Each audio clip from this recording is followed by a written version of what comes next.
Hi, I'm Shaun Cooke, and I'd like to talk a little about how following my heart had become a non-negotiable and when I decided to do something about it.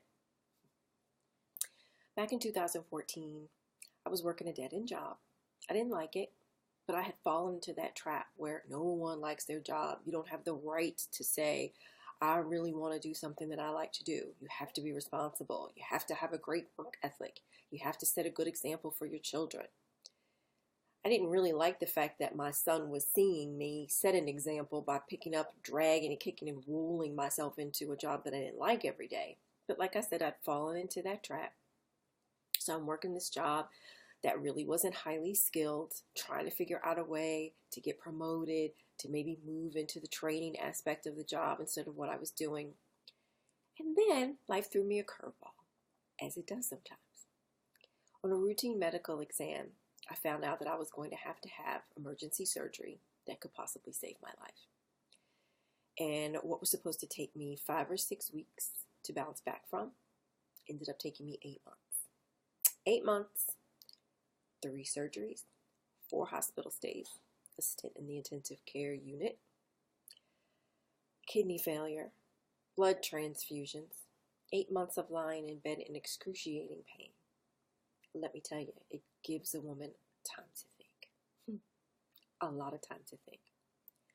I was going through a serious change. In almost every aspect of my being, I was changing. The things that I thought, the things that I believed, the things that I held dear, the things that were no longer important. I was like a butterfly coming out of a cocoon. I didn't tell the people close to me about these changes that were taking place because they were really, really focused on my recovery. And I didn't want to take them way off to the left with what else was going on in my mind. But I made a promise to myself then that if I got up out of the bed, I was not going back to that dead-end job. That was not going to be the stopping point for me. That was not going to be my end of the line. I knew exactly what it was that I wanted to do, and I was going to find a way to make it happen. So clearly I got up out of the bed, and I kept my promise to myself. What better example for me to set for my son than to say, you don't have to be unhappy. You don't have to just make a living.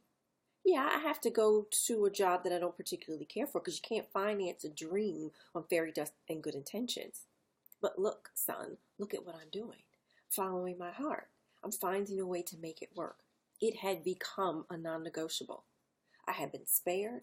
I was alive and healthy, and I wasn't going to waste another single day not following my heart. And I would suggest you not have to go through all the trauma that I had to go through in order to come to that decision. It's weird how life can take us to our knees in order to get our attention.